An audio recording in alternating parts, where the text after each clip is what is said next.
Operation Bagration was the code name for the Soviet 1944 Belarusian strategic offensive operation during World War II, which cleared German forces from the Belarusian SSR and eastern Poland between the 22nd of June and the 19th of August 1944. The operation was named after 18th–19th century Georgian Prince Pyotr Bagration, general of the Imperial Russian Army who was mortally wounded at the Battle of Borodino. The operation resulted in the almost complete destruction of an entire German army group, with the loss of Army Group Center's 4th Army, 3rd Panzer Army and 9th Army. It is considered the most calamitous defeat experienced by the German armed forces during the Second World War. By the end of the operation, most of the Western Soviet Union had been liberated and the Red Army had achieved footholds in Romania and Poland. German losses eventually numbered well over 500,000 men killed or wounded, even higher than the toll at Verdun in 1916. The Soviet armies directly involved in Operation Bagration were the 1st Baltic Front under Army General Ivan Bagration, the 1st Belarusian Front commanded by Army General Konstantin Rokossovsky, the 2nd Belarusian Front commanded by Colonel General G.F. Zakharov, and the 3rd Belarusian Front commanded by Colonel General Ivan Chernyakovsky.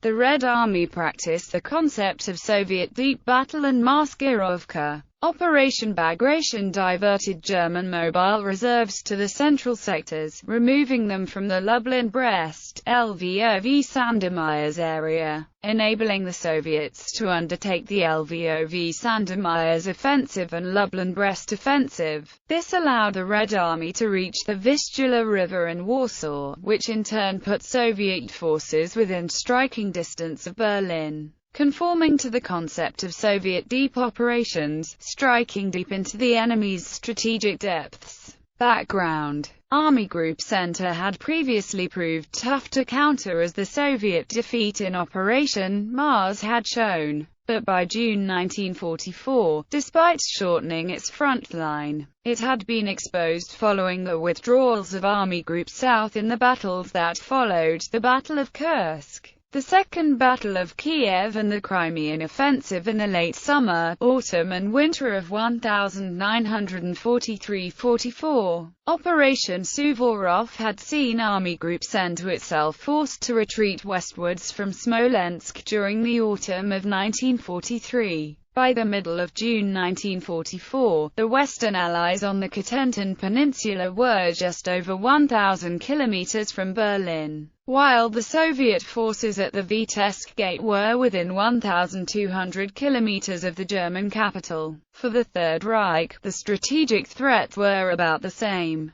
Hitler underestimated the threat posed by Soviet troops facing Army Group Center, and had redeployed 1/3 of Army Group Center's artillery, 1/2 their tank destroyers and 88% of their tanks to the southern front where the German High Command expected the next major Soviet offensive. Army Group Center only had a total of 580 tanks, tank destroyers and assault guns. They were opposed by over 9,000 Soviet machines. The redeployment of forces from Army Group Center left only 80 men defending every kilometer of the front line. Bagration, in combination with the neighboring Lvov-Sandomierz offensive launched a few weeks later in Ukraine, allowed the Soviet Union to recapture Belorussia and Ukraine within its 1941 borders, advance into German East Prussia, but more importantly, the Lvov-Sandomierz operation allowed the Red Army to reach the outskirts of Warsaw after gaining control of Poland east of the Vistula River. The operation enabled the next operation, the Vistula-Oder offensive, to come within sight of the German capital. The Soviets were initially surprised at their success of the Belarusian operation, which had nearly reached Warsaw. The Soviet advance encouraged the Warsaw Uprising against the German occupation forces. The battle has been described as the triumph of the Soviet theory of the operational act because of the complete coordination of all the strategic front movements and signals traffic to fool the enemy about the target of the offensive. The military tactical operations of the Red Army successfully avoided the mobile reserves of the Wehrmacht and continually wrong-footed the German forces. Despite the huge forces involved, Soviet front commanders left their adversaries completely confused about the main axis of attack until it was too late. Soviet plan, strategic aims and deception. The Russian word maskirovka is roughly equivalent to the English word camouflage,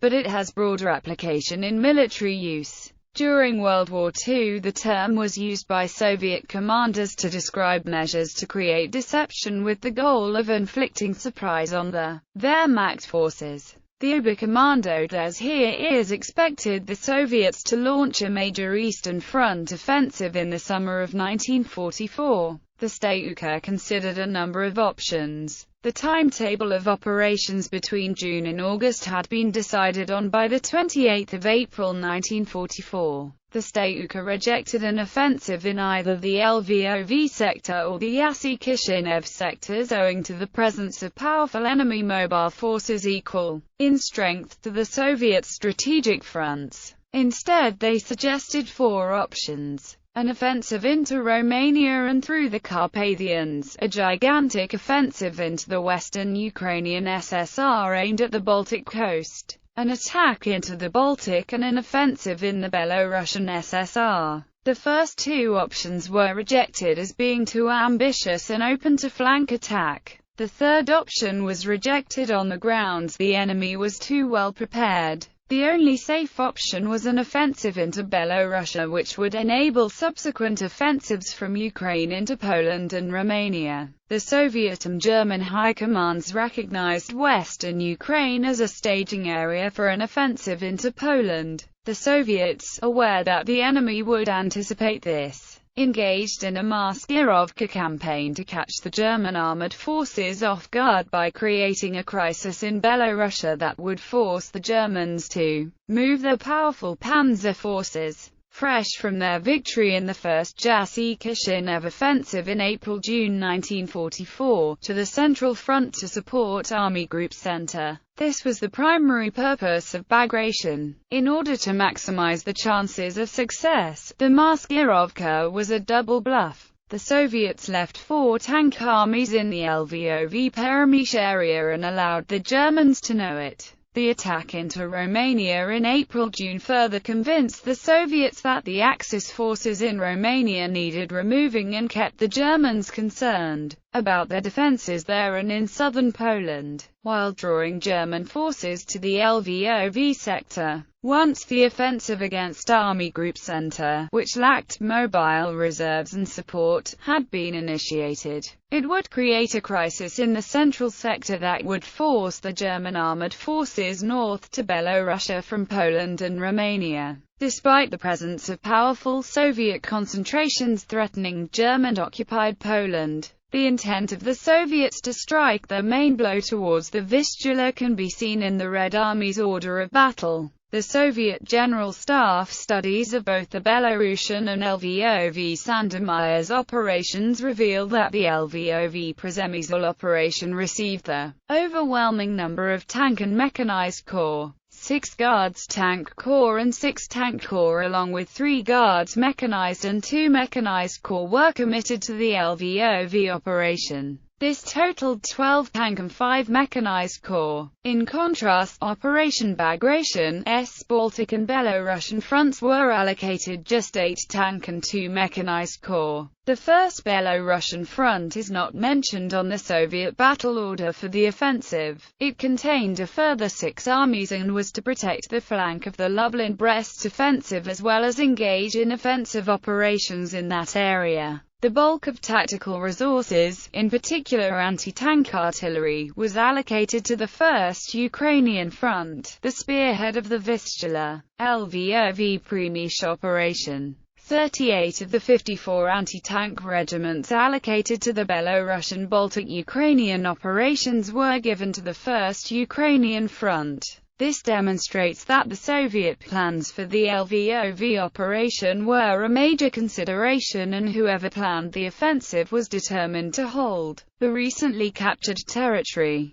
The target for this operation was the Vistula bridgehead, and the enormous anti-tank artillery forces helped repulse big counter-attacks by German armored formations in August-October 1944. One American author suggests that these Soviet innovations were enabled, in part, by the provision of over 220,000 trucks by the United States to motorize the Soviet infantry. Most of the aviation units, fighter aircraft and assault aviation were given to the LVOV operation and the protection of the 1st Ukrainian Front. Of the 78 fighter and assault aviation divisions committed to Bagration, 32 were allocated to the LVOV operation. Nearly 50% of the aviation groups committed to Bagration and contained more than was committed to the Belarusian operation. This concentration of aviation was to protect the Vistula bridgeheads against air attack and to assault German counter-offensives from the air. Successive deception. Towards the beginning of June 1944, the German High Command, Army Group Center and the Army Commands had identified a large part of the concentration against Army Group Center, although they still considered that the main operation would be against Army Group North Ukraine. On the 14th of June, the Chief of Staff of Army Group Center told General Kurt Zeitzler, the Chief of the Army General Staff,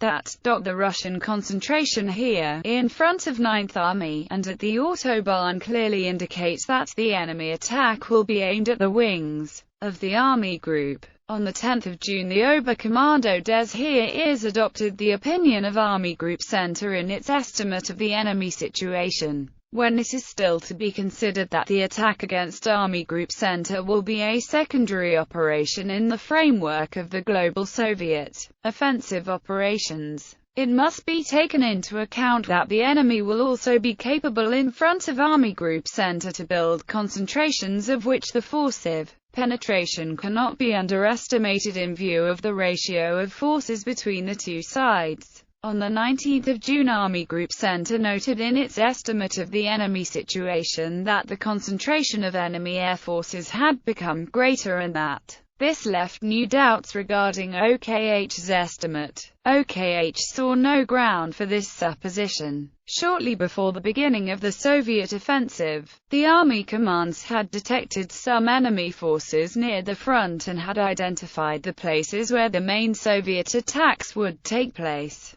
With the exception of 6th Guards Army near Vitebsk, the Soviet strategic reserves were not detected. Operations Rail War in concert. The start of Operation Bagration involved the many partisan formations in the Belarusian SSR, which were instructed to resume their attacks on railways and communications. From the 19th of June, large numbers of explosive charges were placed on rail tracks, and though many were cleared, they had a significant disruptive effect. The partisans were also used to mop up encircled German forces once the breakthrough and exploitation phases of the operation were completed. The Styuka had committed approximately 1,700,000 combat and support troopers, approximately 24,000 artillery pieces and mortars, 4,080 tanks and assault guns, and 6,334 aircraft. German strength was approximately 800,000 combat and support troopers and 9,500 artillery pieces, but only 553 tanks and assault guns and 839 aircraft. Army Group Center was seriously short of mobile reserves. The demotorized 14th Infantry Division was the only substantial reserve formation. Though the 20th Panzer Division was positioned in the south near Bobruisk, and the understrength Feldherrnhull Panzer Grenadier Division was also held in reserve. The relatively static lines in Belarusia had enabled the Germans to construct extensive field fortifications, with multiple trench lines to a depth of several kilometers and heavily mined defensive belts. Disposition of forces. Wehrmacht Westerplatte. So the Wehrmacht's forces were based on logistic lines of communications and centers, which on Hitler's orders were declared Festeplätze by OKH. General Jordan of 9th Army was very worried at how vulnerable this immobility made the army, correctly predicting that, if a Soviet offensive breaks out, the army will either have to go over to a mobile defense or see its front smashed. However, because the initial offensive in Belarus was thought to be a feint, the Festeplätze spanned the entire length of the Eastern Front. North to south, these Festeplätze were designated as follows. Army Group North had Festeplätze at Reval, Rakva, Jova, Dorpate, Pleskau, Ostrov, Opochka, Rezikna. Army Group Center had Festeplätze at Polotsk, Vitebsk, Orsha, Modulev, Baranovichi, Borisov, Minsk, Babroysk, Sluts, Lunanets, Pinsk, Kovel, Vilnius. Army Group Northern Ukraine had Festeplätze at Brody, Tarnopol, Proskurov, Zhmayarinka. Army Group Southern Ukraine had Festeplätze at Vinnytsia, Uman, Novokrainka, Pervomysk, Vazhnerinsk, Nikolaev. Order of battle. The battle. First phase. The tactical breakthrough. Operation Bagration began on the 22nd of June 1944, the same calendar day on which the Germans had previously invaded the Soviet Union in 1941, with probing attacks throughout the German lines. The main offensive began in the early morning of the 23rd of June, with an artillery bombardment of unprecedented scale against the defensive works. Within hours, some sectors of the German defenses were in danger of being breached. The first phase of Soviet deep operations, the deep battle, envisaged breaking through the tactical zones and forward German defenses. Once these tactical offensives had been successful, fresh operational reserves exploited the breakthrough and the operational depths of the enemy front using powerful mechanized and armored formations to encircle enemy concentrations on an army group scale. Vitebsk-Orsha offensive. The operation was conducted by the 1st Baltic Front and 3rd Belarusian Front against the positions of the 3rd Panzer Army and the northern flank of the 4th Army. In the north, the 1st Baltic Front pushed the 9th Corps over the Dvina, while encircling the 53rd Corps in the city of Vitebsk by the 25th of June. To the south, the 3rd Belarusian Front drove through the 6th Corps, shattering it. Vitebsk was taken by the 27th of June, the entire 53rd Corps of 30,000 men being destroyed. The 3rd Belarusian Front simultaneously opened operations against 4th Army's 27th Corps holding Orsha and the main Moscow-Minsk road. Despite her tenacious German defense, Orsha was liberated by the 26th of June, and the 3rd Belarusian Front's mechanized forces were able to penetrate far into the German rear, reaching the Berezina River by the 28th of June. Modular Offensive. The primary aim of the Modular Offensive, and of the 2nd Belarusian Front, was to pin down the majority of 4th Army while the developing Vitebsk-Orsha and Bobroysk offensives encircled it. The 2nd Belarusian Front's units attacked on the 23rd of June, aiming to force crossings of the Dnepr against two of Army Group Center's strongest corps, the 39th Panzer Corps and 12th Corps. The Dnepr was crossed by the 49th Army by the 27th of June, and by the 28th of June it had encircled and taken the town of Modulev. The 39th Panzer Corps and 12th Corps began to fall back towards the Berezina River under heavy air attack, but were retreating into a trap. Bobroysk Offensive. The Bobroysk Offensive, against 9th Army on the southern flank of Army Group Center, was opened by the 1st Belarusian Front on the 23rd of June, but suffered heavy losses attempting to penetrate the German defenses.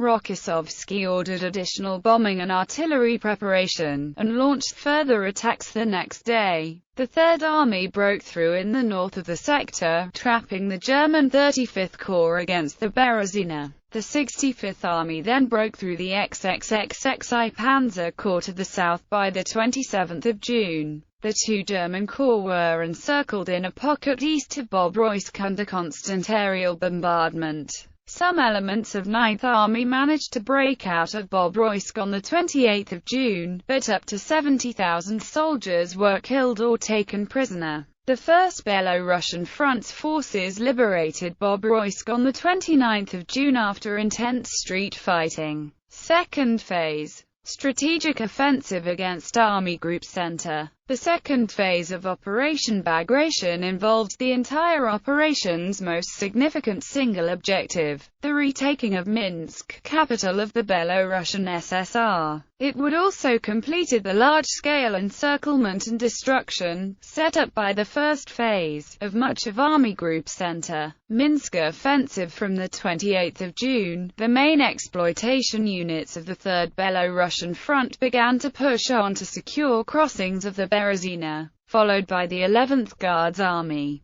In the south, exploitation forces of the 1st Belarusian Front began to close the lower pincer of the trap developing around the German 4th Army. The Germans rushed the 5th Panzer Division into Belorussia to cover the approaches to Minsk, while the units of 4th Army began to withdraw over the Berezina crossings, where they were pounded by heavy air bombardment.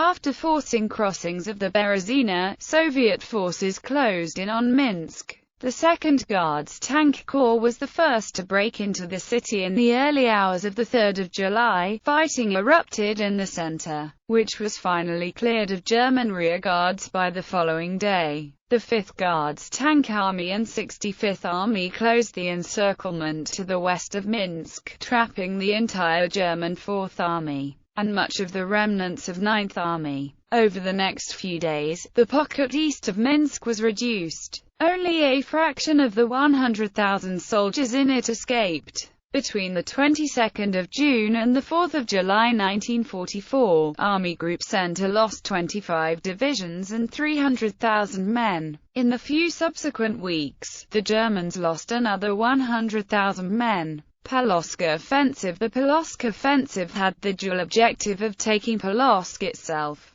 and of screening the northern flank of the main Minsk offensive against a possible German counter-offensive from Army Group North. The 1st Baltic Front successfully pursued the retreating remnants of 3rd Panzer Army back towards Polotsk, which was reached by the 1st of July. German forces attempted to organize a defense using rare area support units, and several divisions hurriedly transferred from Army Group North. Units of the 1st Baltic Front's 4th Shock Army and 6th Guards Army fought their way into the city over the next few days, and successfully cleared it of German forces by the 4th of July.